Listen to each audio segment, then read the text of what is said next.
But Rise Nation could end up keeping Rogue in their place in the standings, and then as you noted, Rise Nation will have a very big week next week, depending on what happens in today's matches. We'll go into the match between these two teams. Rogue will be banning first as they are on defense, and, well, they take out a Maverick. You mentioned was very strong on Clubhouse, but on Border, you don't necessarily see a lot of teams aggressively run a Maverick here on Border. Not really, no. Again, it could be part of their strategy. They don't want to deal with something they can't really counter. Also, shutting down a Maverick really limits the opportunity for office pushes, at least with Ease being able to jump in behind the radio desk and just pull out the torch and turn the wall into Swiss cheese and take pot shots across the entirety of the objective. Just lets you know that if there is a crossfire being held, you will hear it coming. And the other 3 operators being banned, we're seeing this a lot more often. This was something that was really popularized in Latin America, which is a buck being banned on Border.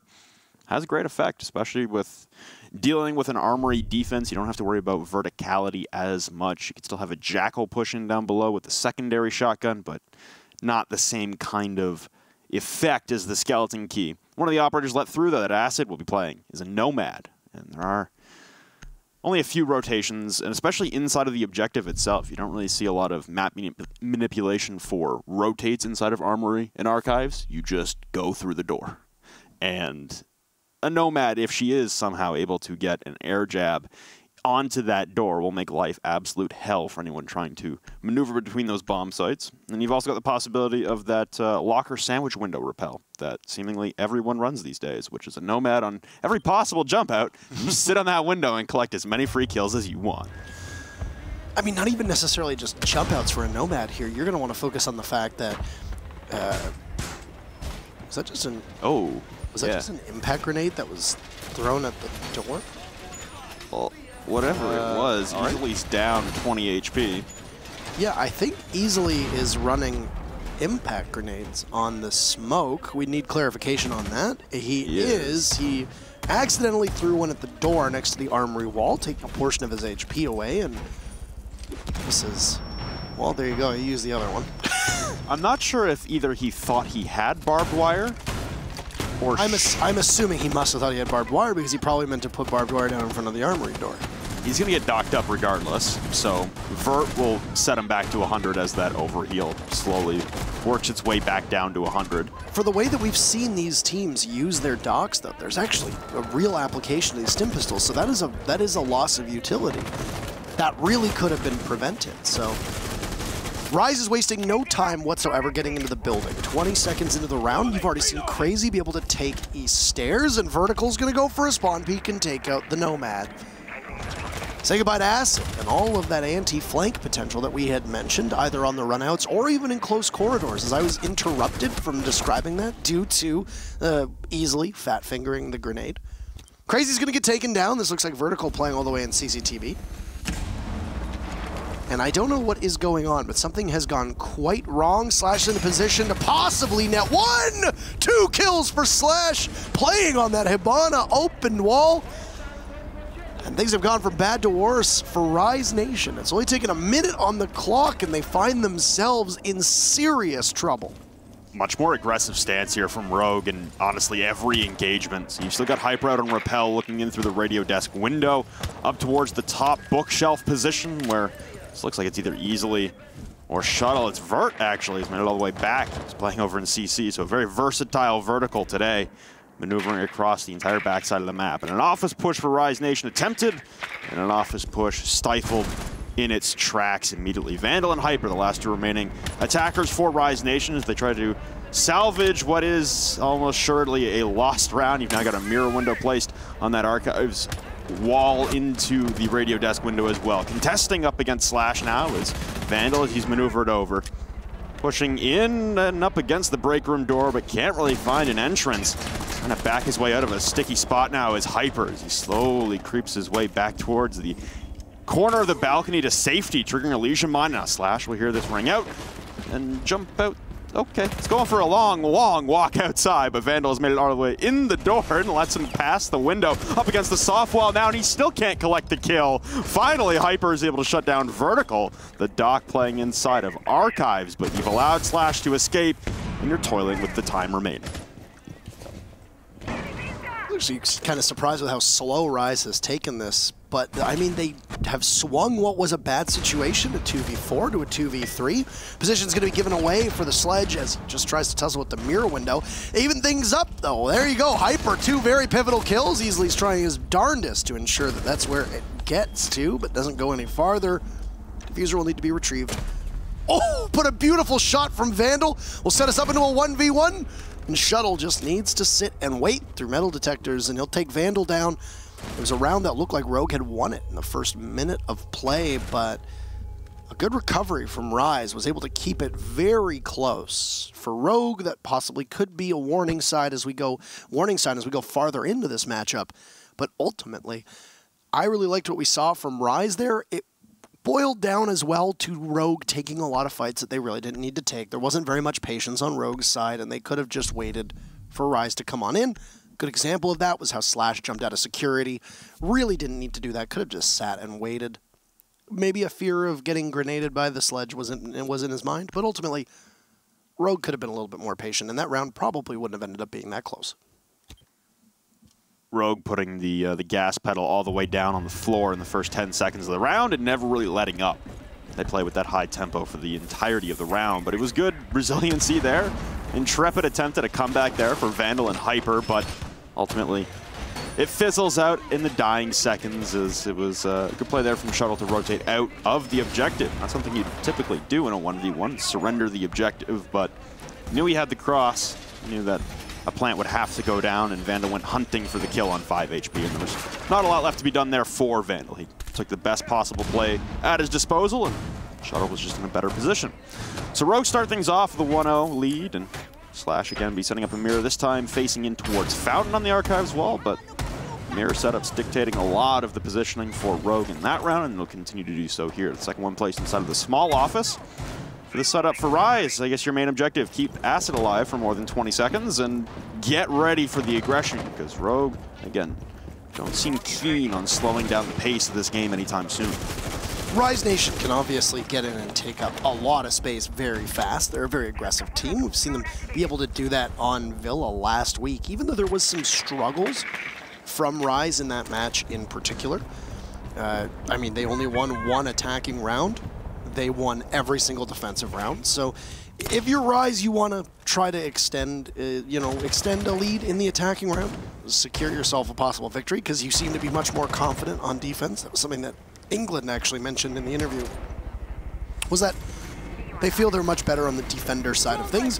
Whether it actually goes with the map or not, last week, what we saw on Villa wasn't really much of a surprise, just simply because of the fact that, hey, Villa's usually quite defender-sided, but Border's not really the same. Border can play out really either way.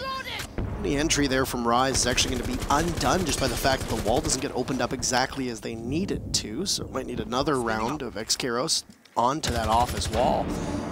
But don't be fooled, despite the fact that there's quite an investment upstairs. It's a defense of the bottom floor. England's going to take out Vertical as you heard one of those air jabs go off, and there goes another successfully. All the anti-flanks from Acid have been pivotal so far to get 2 kills for Rise Nation, and Rogue have found themselves trailing early yet again.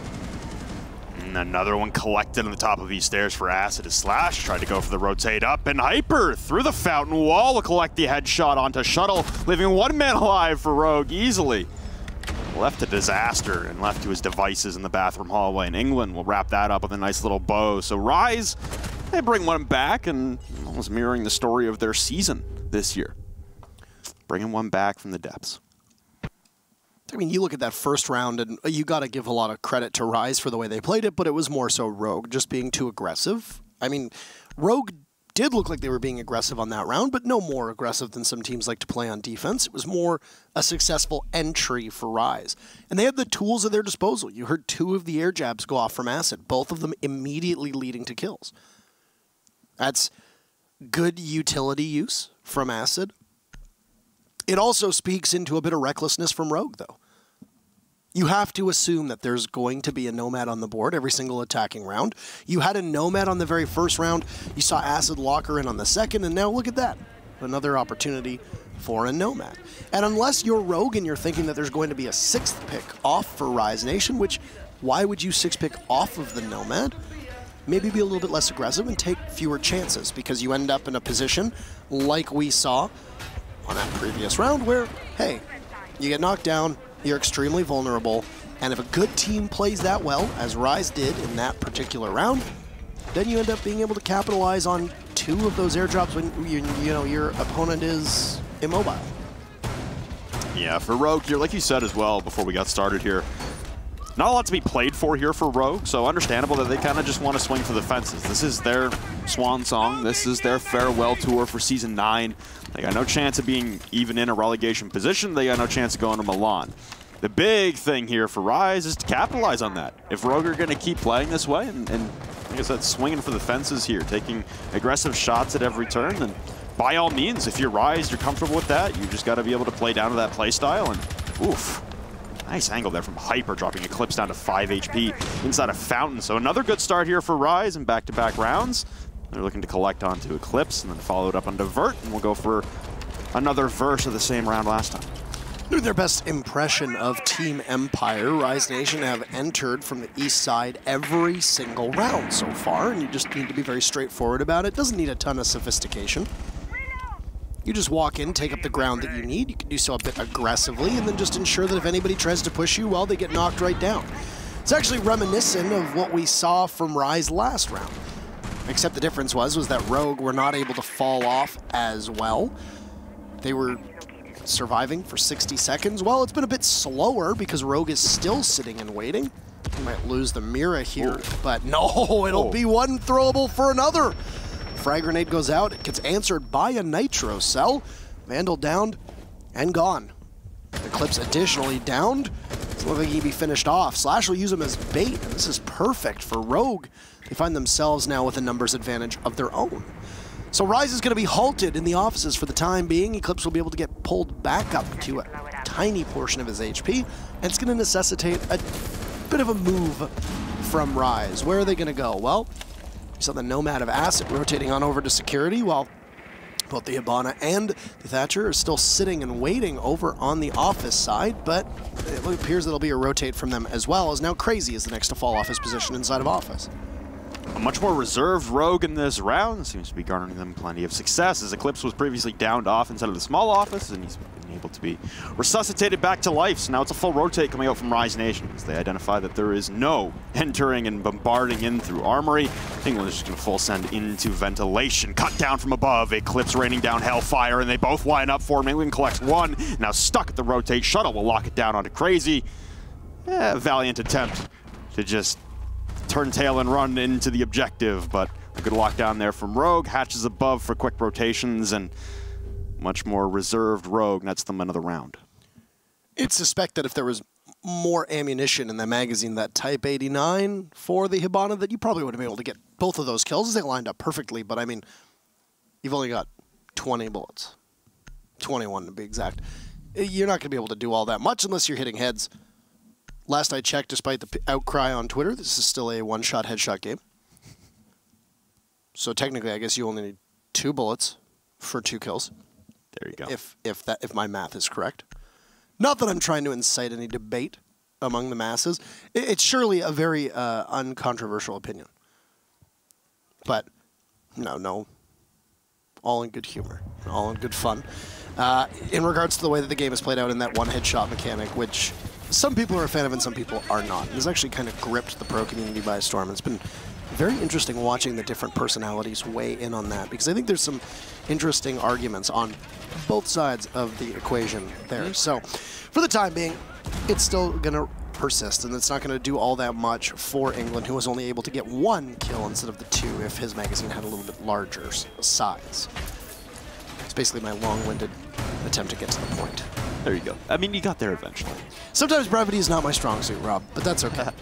I think that brevity on casters sometimes isn't necessarily needed. So, Rogue will go back upstairs onto Armory and Archives. We'll see a very similar setup to what they had the very first time around. This time around, I'm assuming that Easily is likely going to be running a setup of barbed wire. Vertical going for yet another spawn peak. He found Acid in round number 1, and round number 4 he's going to find Vandal. That means that the only set of frag grenades from Rise Nation will be gone. That makes Eclipse even more valuable now. as those ADSs will not need to catch the frag grenades. They will be there to catch all the rest of the clutter that might have been used a little haphazardly to burn those ADSs for the frag grenades. Yeah, I was going to say I really like the swap up there from Eclipse because they hadn't been running a Jaeger at all for the majority of the entirety of the game. Well, Eclipse isn't long for this world. It's crazy we'll collect him. Carve up a nice little tombstone in his name. So now you've got X-Kairos charges coming out, and all that talk I wanted to go for the Jaeger, it's completely pointless now. They're going to catch Slash rotating out on a drone as they're, again, having some trouble getting that 6th X-Kyro pellet to detonate on trip wall properly. Getting 5 to go off in this awkward Tetris piece pattern, but hey, it gets the job done. All you're doing is making a peek hole. You've got visibility in towards Fountain and Archives, but the default camera still left up. So Rogue, all the intel they could ever want in the world, but standing straight into a pre-fire is Vertical, losing his head at the hands of the L85. Crazy.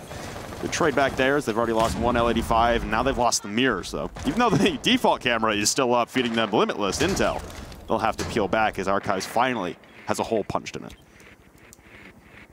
That's exactly what befell Rogue on this side previously, was they just got a bit too aggressive despite the clock being on their side of things. It's not really the case in this round, as you've only seen about half of the timer fall off. And default cam will still be up, and we'll see how much more time can fall off of the clock before that's rectified by Rise Nation, but they don't particularly seem that interested in taking out that intel that will continuously go in favor of Rogue. Understanding that for the 4th round in a row, Rise Nation are pushing from the eastern side of the map, well, Rogue is just going to bunker down. Over towards the bunker side of things, Hyper will continue his rampage as he takes out easily, and Rogue, who were able to narrowly win this round in this map, or the site on this map in round number 1, look to be struggling this time around as Slash is just on a fraction of HP. He'll be the last member remaining.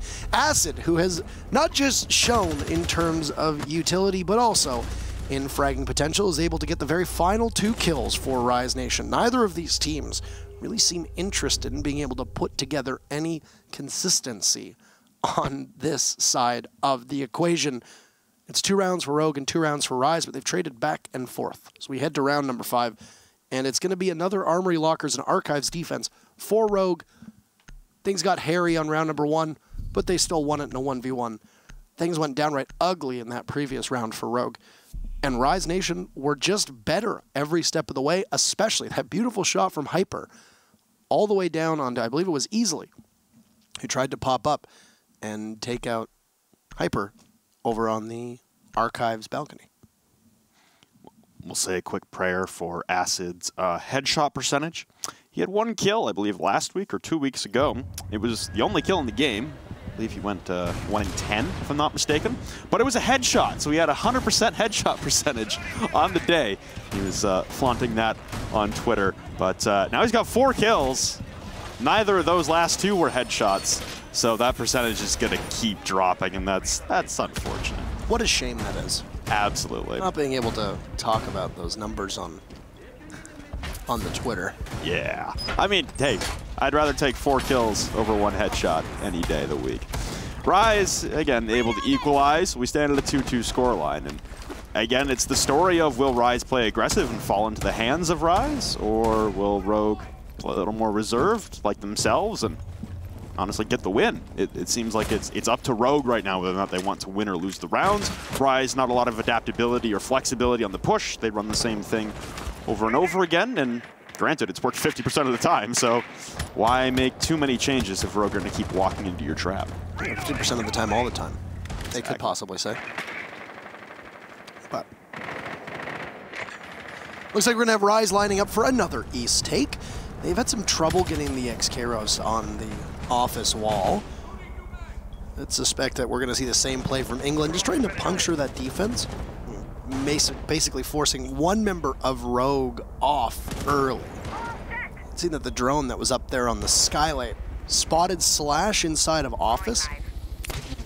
He'll be ideally the first point of contact for Rise in order to clear off some of the offsite play, and there you have it. The wall will get opened up, and Slash will hit the deck. He's going to be under surveillance from 2 separate drones. It's going to be very difficult, but he has the soft wall next to him. Tons of bullet penetration if required. There's not really that much that either of these teams are going to be able to do for the time being in this altercation. No, it's the same stalemate outside of trip wall. This time Slash just remaining aggressive at the bottom, and finally able to collect that kill onto Crazy. It dragged on there for a moment, but finally Crazy will fall, and there goes your Thatcher, was able to land a beautiful shot on the Vertical last time around, and abandoning the Jaeger after only trying it out once. Vertical will take some damage to a frag grenade at the hands of Vandal out on AC. Another one comes soaring in, but it won't collect the kill as overhealed is Vertical. Shuttle, though, laying Vandal to rest, and lots of pre-fires coming in from Hyper, but none landing. He's safe in behind his nice little mirror. A beautiful shot there from Slash. He presses up against the wall, but again, overreaching slightly will be his demise. Could have Vertical boost him with that last remaining stim pistol shot if he can get to safety. England with another one, though, on divert. The possibility of the Frenchman reviving his fallen comrade is all but lost now. Hyper locking things down from the window still as easily will continue to contend against these punch holes made in the trip wall, but no possible entry made from England with these Kairos. They need to start pushing balconies and windows. This is more reminiscent of that first round. But things got really scary for Rogue. It doesn't appear that will be the case this time, as once again you have the limited magazine and capabilities of England. He'll get a very easy kill onto easily, if you pardon that pun, and then he'll collect the down Slash. I might have spoken too soon, but the C4 looks like it'll be able to grab England, and quite easily done, as it's, I believe you yell Kobe when you make those throws, and that'll end the round. Once again, the pendulum will swing back, this time in Rogue's favor.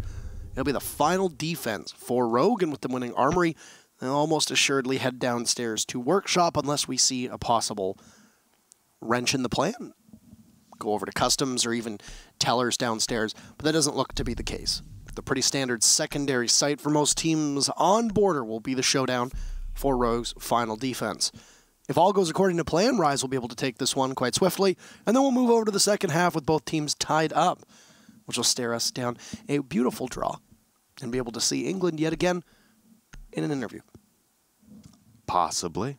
We'd also get to see Ella, Rogue's team dog. Very correct. The best mascot in all of Siege. Like you said. What an adorable dog. So adorable. Every single tweet that Kev puts out, I'm actually about to turn on notifications for every time Kev tweets, just to see Ella at every possible waking second. Yes. Returning back to the game, though, we have an interesting conundrum in our hands. It's Rogue and the game of do they want to win or do they want to take some gunfights? And that time around, I mean, they took a lot of fights that, again, were slightly ill-advised, but nonetheless, they collect the kills and they come away with it. So there's the old notion of it's not stupid if it works, but hey, it's working right now for Rogue. And they're going to go back to this old setup they used to run quite reliably on their vent workshop hold. It's missing a castle that they used to really just trying to lock this down with as far as mobility through the main lobby and Tellers, but hey, they'll return to the old form here and lock down all the walls with a mirror window inside a passport check. The last time we saw this, did we not see Slash running a P90 on this site? Because I feel like we saw a P90 in the hands of Slash, but he's got the MP5 because that's sensible. That's very sensible. Yeah. But no, you're right. You need that. You usually need the castle barricades to be able to slow them down. Rise Nation have really had very little impediment to getting in towards the site. They've been able to adopt that quick pace, and here we go again.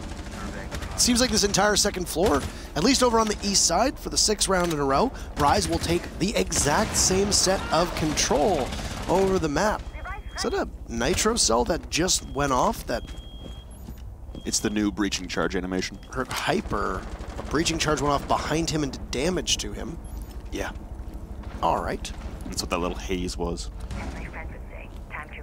It's fancy. So both teams have had some of their HP fallen off because of their own weapons. Is it evident neither of these teams have much to fight for? One of which was an impact and the other was a breaching charge. All right.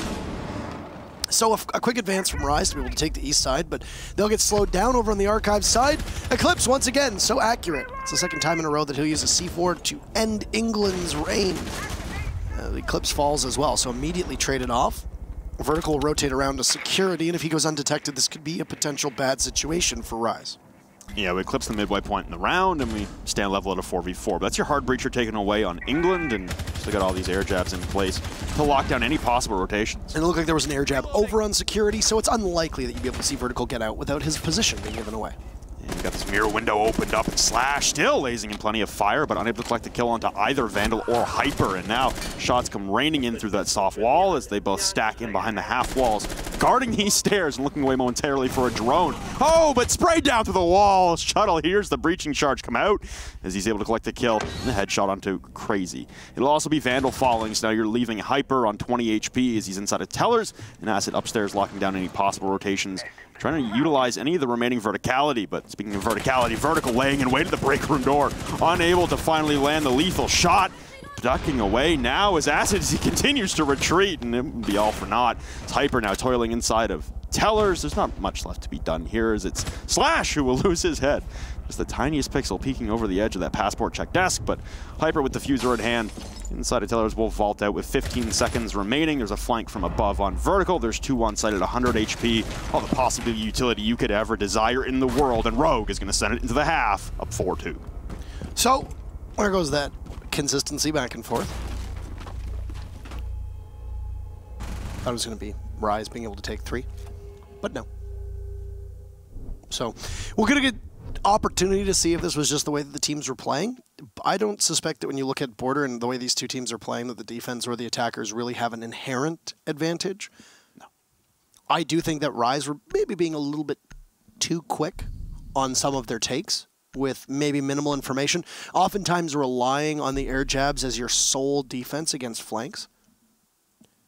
Could be wrong, but that did appear to be the read in the way that they were using Acid. And keep in mind that Nomad really excels on maps with the close quarters and the smaller hallways and smaller doors. There's a reason why you don't see her on some of the big maps, and that's because there's ways to evade the radius of the air jab. There's multiple routes to be able to get back over to certain parts of the site, or possibly to play off-site.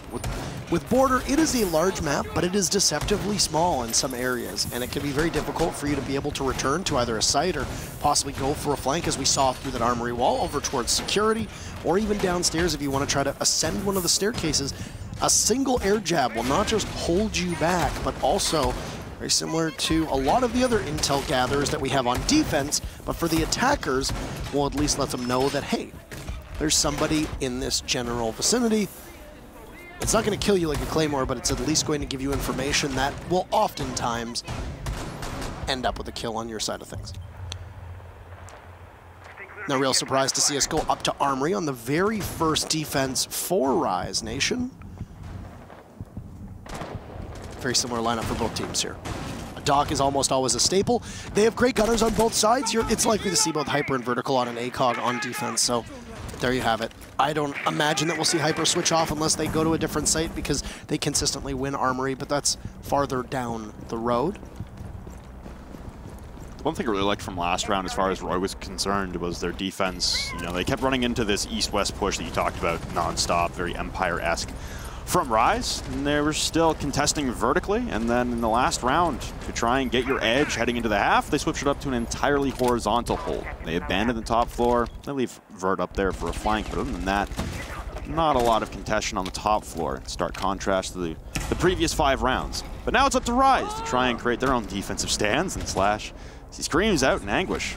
And he's only going to lose 10 HP as he vaults down onto the AC balcony from the rooftops. Again, awaiting any kind of flanks. And Rogue not opting to bring the Nomad, even though we saw Slash using the Nomad to great effect just a couple weeks ago. Drones will start descending down to try and identify locations of Rise Nation members on any possible flanks or holds across the map, but not a lot of movement. Very static defense so far from Rise Nation as they don't seem too interested. That's actually the first drop we're going to see. It appeared to be England, the smoke dropping down through the workshop hatch as the X-Kairos will detonate and ring out and punch a nice big hole into his previous home inside of Archives. So much slower tempo from Rogue, and I don't know how much of that is just simply them wanting to play into this more methodically, or how much of this is just Rise maybe being a little bit too aggressive for their own liking. Both teams were very aggressive on both sides of the equation in that first half, but this is still good patience for Rise. There's your first target right there. You say goodbye to England as Slash is able to throw out the frag grenade. Vandal will be able to toss out the C4, but it doesn't look like it worked. Hyper will still be able to take out Vertical. Slash is out on Ventilation. Take out Vandal. Easily will go back in as Eclipse is just going for covering fire. This Yokai drone being a thorn in the side of Rogue is, there you go. The planter will be knocked off. Hyper will have to come on in as Acid is on his drone. And it's going to be 1-2 for Hyper. Can he find any more? Well, the Echo will fall off on his own. There's Eclipse. In a 1v1, Hyper will just need to persevere. 20 seconds. He still has 3 stim pistols. He could possibly give himself a little bit of an advantage so he can fight a bit more fit. Eclipse only managing to stun himself as he's around the corner, and this tense 1v1 could possibly push Rogue a little bit farther up the score. There's a plant going down for Eclipse, and Hyper's going to hear it. No. Walk on in, make a ton of noise. Eclipse will fall off, but Hyper has no idea where it is. It's a messy fight, but it'll be Hyper who ends up prevailing. It's a big opportunity for him and a bit of a celebration. He has lots of time available and amidst the corpse of the Zofia. He'll find that diffuser and he'll be able to disable it quite well. The Doc using 0 utility, but still being able to pick up 3 incredibly important kills, and the final 3 kills that were needed for Rise to be able to take that round. Very honestly, back and forth round across the way. That looked like it was Rogue with an easy plant, a Nitro to send it all to hell, a Nitro that doesn't connect, and then kills start amassing for Rogue, and then one flank from one Frenchman coming in through Office double door through Fountain. No one on flank watch, no flank drone apparently either from Rogue. Maybe just not enough intel gathered there and preset throughout the majority of that round as it came down to the dire seconds and a plant into the overtime. And also, as he said, very ugly last gunfight there between Hyper and Eclipse, but gets the job done on the side of Hyper. A valiant attempt there from Eclipse, but yeah, unable to send the concussion mine in through the Archives door into Fountain, just inevitably stunning himself. We rotate downstairs now for Rise Nation on their defense after being successful by the skin of their teeth upstairs and evading a 5-2 deficit. They now claw back only 1 round down, and they'll use Ventilation and Workshop as their ideal home here to try and equalize at a 4-4. The only problem with that is then you'd have to go to an off-site. We've not seen a lot of successful customs or bathroom tellers defenses lately on border.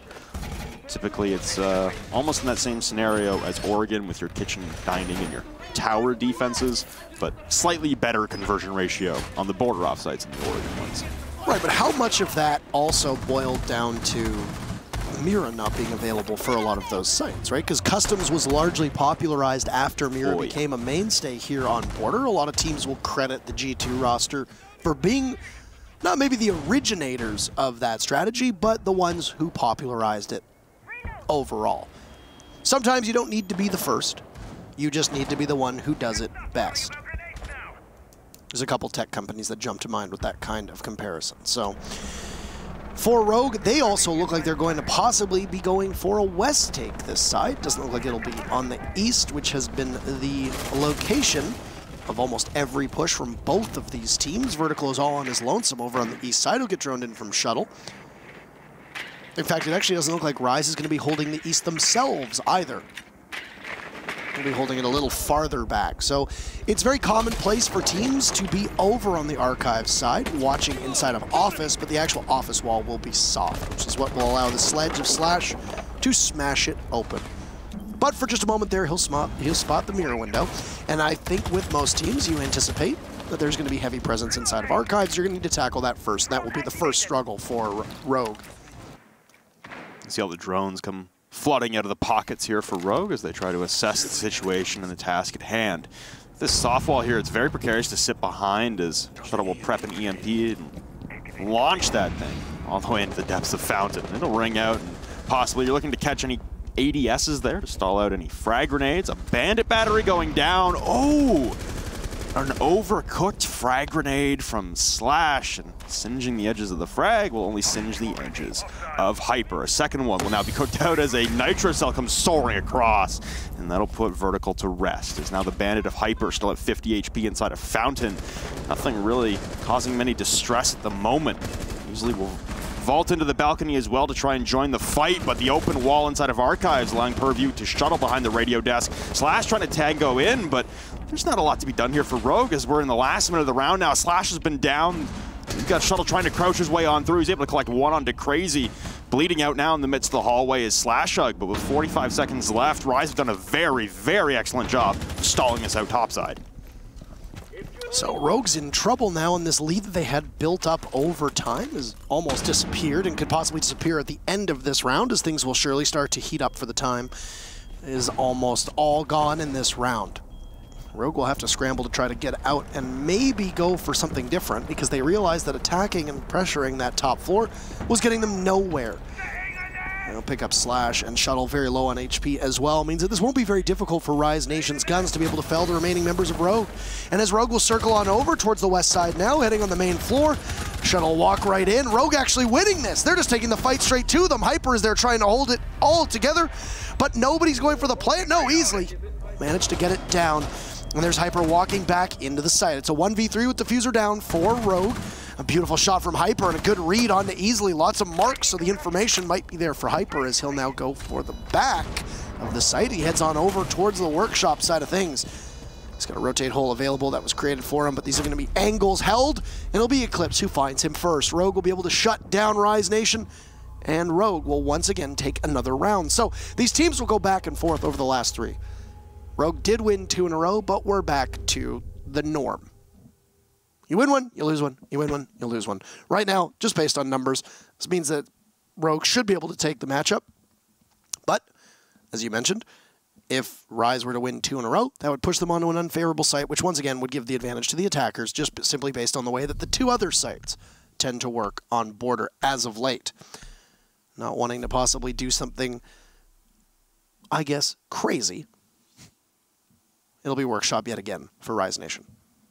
A round in which Rogue had no business winning. They come away with a staunch victory on the backs of pure desperation and chaos in the midst of the objective. And yeah, Rise just unable to hang with the flurry of bullets, leaving Hyper alone in a 1v3. It's a sacrificial lamb at that point for Hypers. He had to retake, but for right now, he's the man leading the charge for the rest of Rise Nation at 13 kills, 5 deaths. The rest of the team, though, no one really lagging behind too far. Vandal in a very, very, very reserved support position. Not expected to garner as many frags as their leading kill gatherer in Hyper. A Ventilation Workshop defense once again. And for last round, Rogue, like I said, a round that they stalled out heavily on just the top floor clear. Simple angles, 1 mirror window, even a rotate opened up to hold angle on any possible rotation, and yet Rise were able to slip through the cracks. A couple of failed frag grenades. That's a hard sentence to try and cobble together.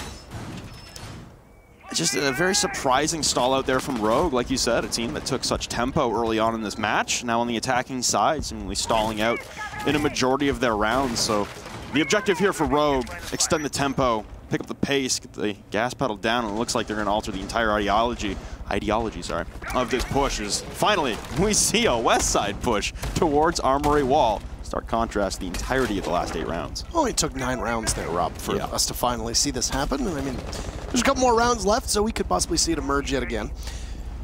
Despite the fact that Rise Nation did take one of the 2 rounds that they've had on defense, let's not overlook the fact that Rogue has been able to get a diffuser down both times. And obviously speaks to good coordination on Rogue's side, and that Rise Nation are losing their anchors and site control. It's the very first defense for Rise where you saw that Rogue just walked right in and easily was able to go for a plant very early in the round. The Yokai drone from Acid did spot him out. That's when you saw the C4 fail to hit on the Hibana. But nonetheless, there's still an opportunity for Rogue to go for a possible plant early on. That kind of looseness around the site for Rise Nation could come to bite them if Rogue plays into it correctly, and brings a lot of tools to be able to push the anchors. One thing that might not be overlooked for a lot of people is that the lack of buck means that the ability to flush out the anchors from below is completely gone. You know that there's a buck that gets played on Rogue, so unsurprising that they would go for that ban, and it's going to completely change the way that you attack the actual site itself. I don't know how Crazy got close enough to be in an altercation where Slash was able to knife him, but that's exactly how the very first kill is going to go down. Rogue is going to take a series of lumps, though, and lose quite a bit of HP on a variety of operators, 3 to be exact, but they don't lose any bodies outside of that.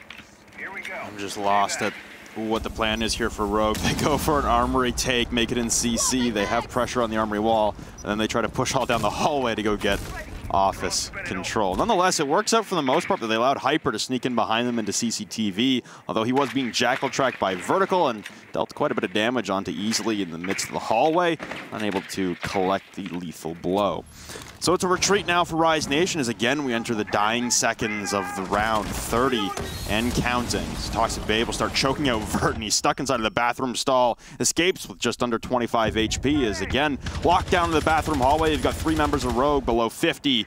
All trying to push in dire chaos and desperation. Vandal's gone topside for a flank as well as he'll maneuver down the hatch. Spots the body of one waiting in the hallway, and that's one of your more healthy Rogue members. So that'll equalize man count and utility, and honestly the entire advantage in this round. Heavily in the favor of Rise. They all come pouring in through one hole, shrouded in smoke, and it's a quick trade. England for Vertical.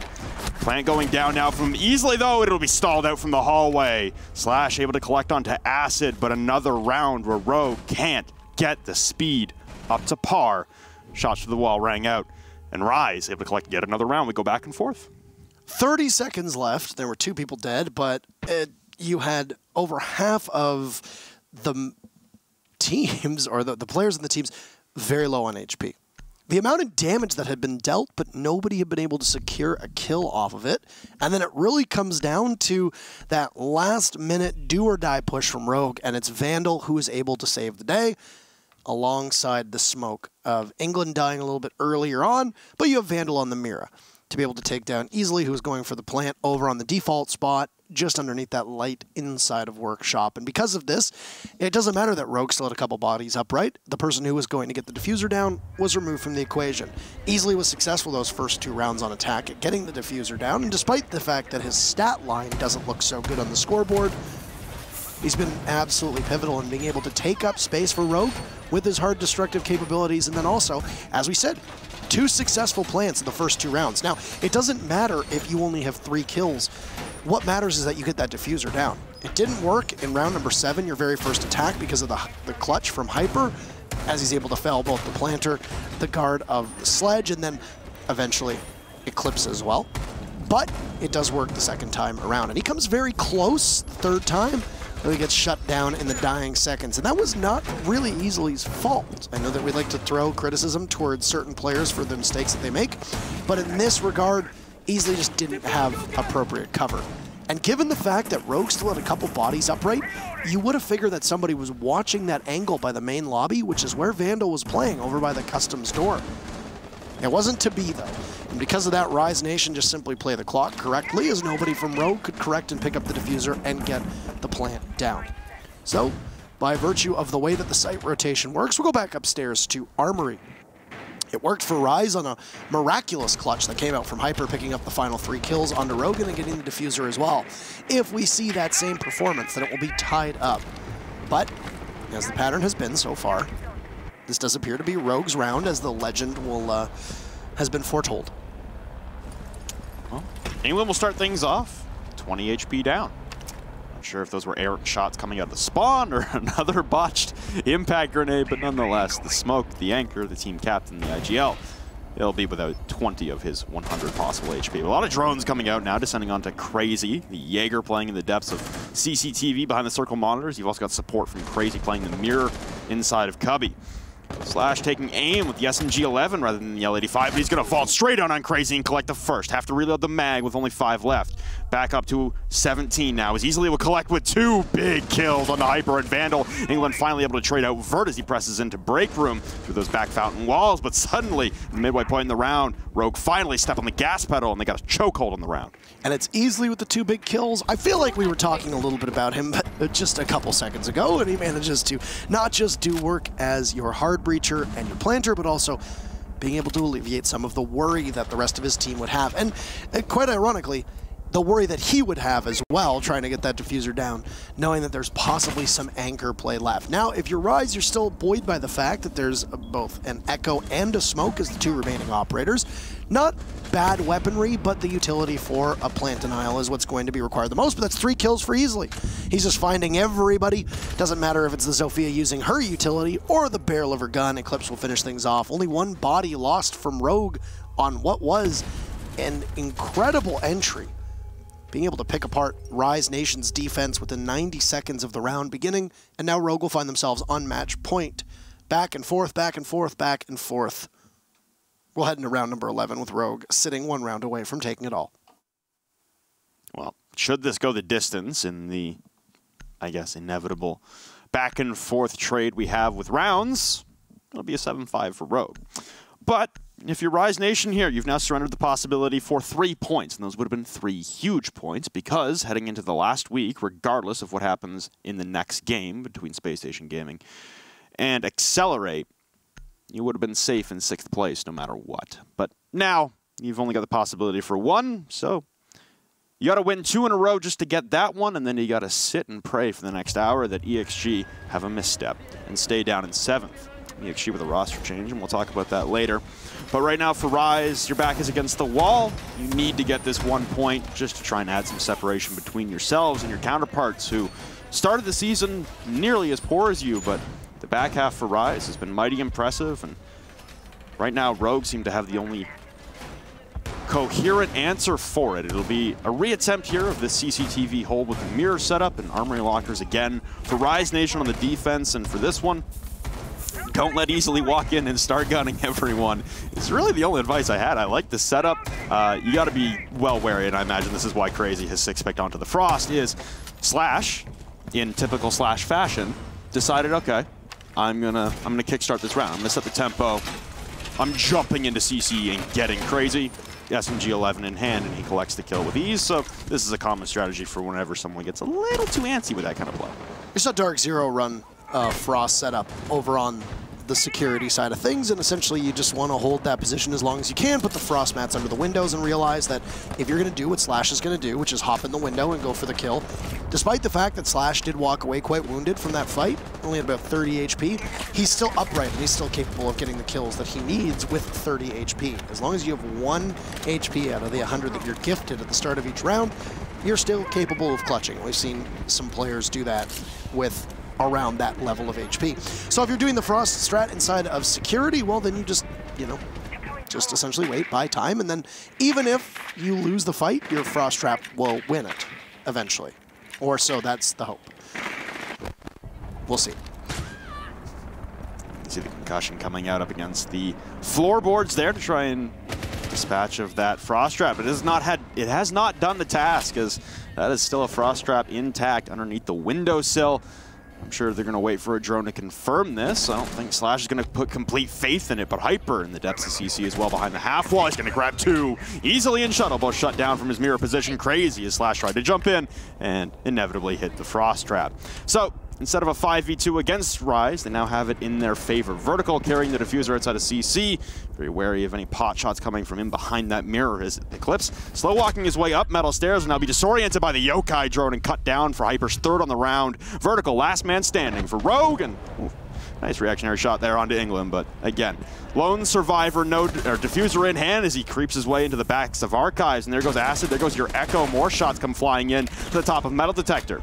Still have a minute to work with here if your vertical being converged on from every possible angle. And now 5 HP remain as he's spraying down dead bodies just for good measure, toiling inside of Archives, and Vandal will collect it with the Vector. That is Rogue surrendering the possibility to lock up 3 points. Points don't matter to Rogue. Points matter to Rise, as they're now within 1 of securing 1 point in the draw. Vertical held that diffuser as well. He could have possibly gone for a plant in the position that he was in and maybe tried to bait 1 or 2 people out, but I would imagine at that point he was completely blind for information. You're hot, you just got two pretty big kills, possibly with an opportunity to break the momentum up of, you know, Rise Nation, but it was not to be. They converged on him very appropriately. And there was likely still a C4 still in hands of the mirror as well, which could have been launched over top of the walls and possibly gotten him as he was in mid-plant. So why not go for the kills? We'll head down to Workshop. Very final round of this matchup. We could see another draw. Now, one thing worth noting for Rise Nation is they haven't been blown out in the second half of the season. Even in their losses, they've still kept it close. They've been able to take 5 rounds at minimum in every single match that they've played over the second half of this season. And while sometimes it's nice to be able to get 5 of the 12 rounds, it doesn't always lead to a victory, and that isn't ideal for a lot of teams, but it still shows that they can hang with some of the top teams, especially teams that are currently in the playoff hunt. Now, against a team like Rogue, who still show signs of brilliance, even though they do appear to not be the same Rogue that we have seen for previous seasons, I think this is a good outcome for Rise, even if they don't end up prevailing. As for Rogue, like I said before the match started, I would suspect, and we can ask them if we do end up getting the time to interview them, if Rogue is taking this matchup as a means of trying to correct what has gone wrong. Same with the matchup last week, because this is Rogue's last match. They are off, they have the bye next week, they will not be competing. So we only have one more round left of Rogue until we come back from Milan for Season 10. We said it earlier on, farewell tour here for Rogue, a week early because of the bye week. So they're looking to lock things out in style. Down to the wires, it'll require all 12 rounds, but nonetheless, an op swap up here, and now you've got Slashog running the Twitch. And we're stacking for yet another East take, so we're not going for full style points on creativity here, but hey, Rogue at least getting the job done as breaching charges will ring out on the teller's wall, and looks like Rogue are abandoning the push upstairs. A welcome sight, as you've got the hatch reinforced in above archives as well. It's a good adaptation here from Rogue so far, as they've identified a weakness, and Eclipse will start blowing this weakness wide open. As England will fall and the hatch reinforced up top means rotations will be quite difficult. An exothermic charge will rain out onto the walls as Rogue, again, looking to step on the gas pedal in this round. They do have kill holes behind the hatch, and that's exactly what Vandal will utilize to try and slow the ingress into the objective, but momentarily it looks like Rogue have all the control they need, and it'll be a retreat from Rise, trying to stall out a take of the objective. England's a big body to lose as well, because the way that he plays over by the bathroom wall means that Rogue now have essentially free passage on in. It's going to force somebody for Rise to try to have to do double duty. I would suspect that you're probably going to see a Yokai of Acid go over in that range, but you look, and Rogue have every opportunity to just walk right in. Over to the side of Workshop, they have the wood pallets there as well. They can hide behind for cover if necessary, and Rogue realize this. They've completely moved on over, easily will take out Vandal, the Vector of the Mira not being able to do good work. Going for the defuse as it's almost completely pulled off. Rise are nowhere near the site. A beautiful shot from Hyper, but he and Crazy doubled up. His Vertical will take one down. Slash eliminates Hyper, and as easily had fallen off that diffuser, he's not going to be able to get it down. Very close. The timer will strike 0 on Rise Nation before the diffuser, and that will be 7-5 for Rogue.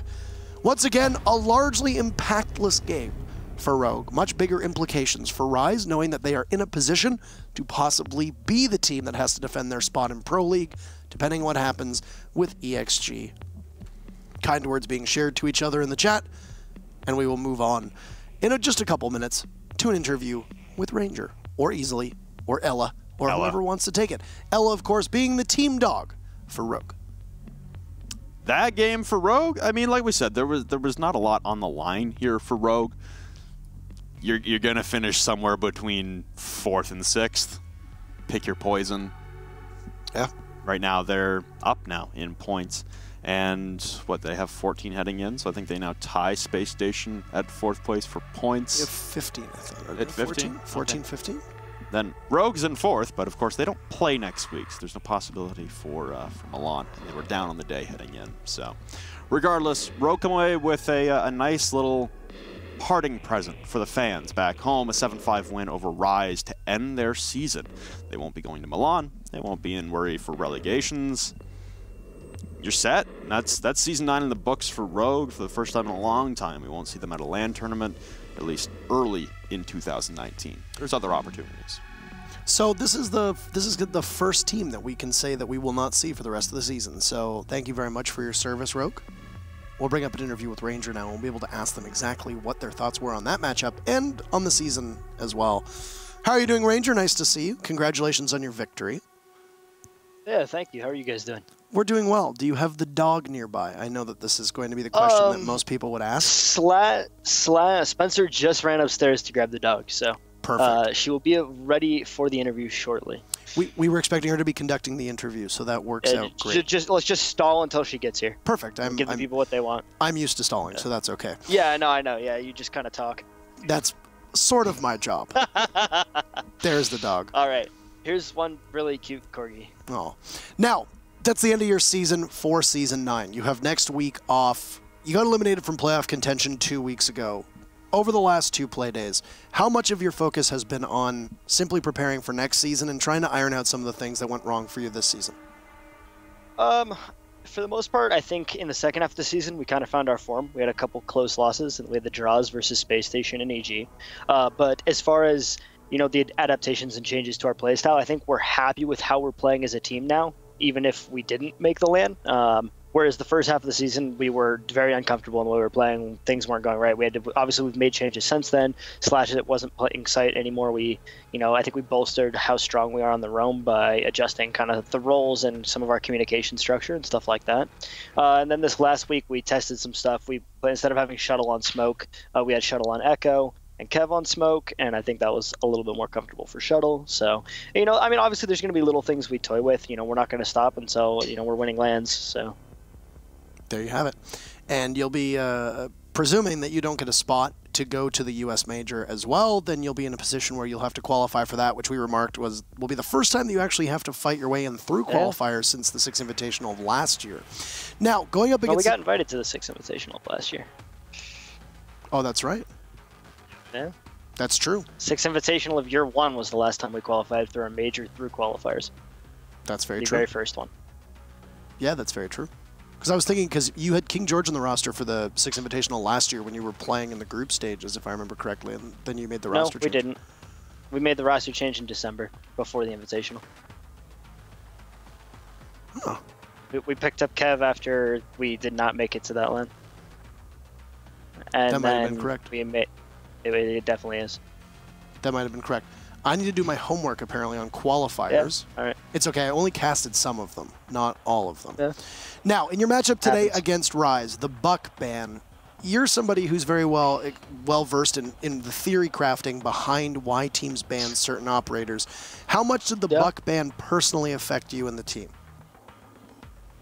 I think it impacted some of our stuff. Like one of the rounds they ran the impact setup for Armory Wall, where you reinforce the left side wall of Armory Wall, and then you try to impact off the charges. And it's a little bit harder to clear that without Buck. So, I think Slash expressed that it was difficult for him to do his job in that regard, but it was such a minor thing. I don't think teams have banned Buck before against us on that map, and it's never been an impactful thing. I think the more impactful aspect was them running the Nomad and countering some of our aggressive stuff and stacking for some of the stuff, because we scrimmed them a lot in March. So they were familiar with our border, and we knew that going in. So we just made sure to stay adaptive on the fly and kind of cycle through different options as far as our attacks. Now, over the next couple weeks that you're going to have time off, I'm presuming that you'll be competing in USN. What's the biggest focus for you as a coach, as a roster? What's #1 focus between now and the start of Season 10? Is it the role swaps and continuing to build on that, or is there something else at play? I think some expansion on some of the maps we've been weaker on or didn't get a chance to play a ton this season.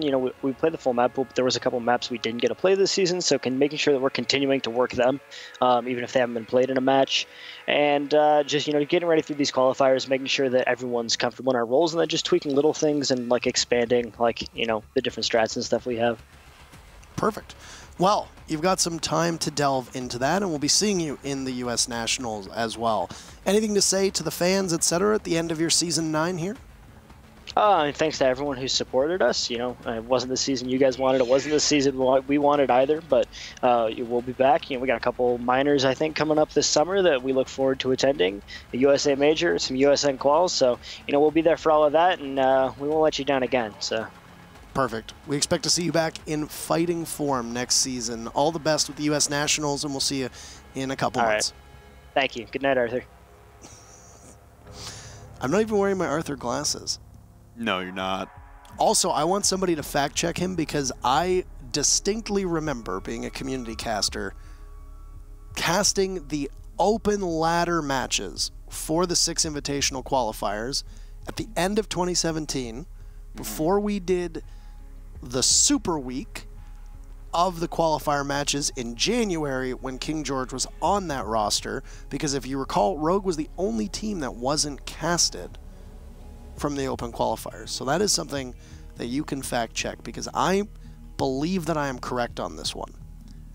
Because at that time, I was actually like one of only like 3 community casters who were actually casting those qualifiers.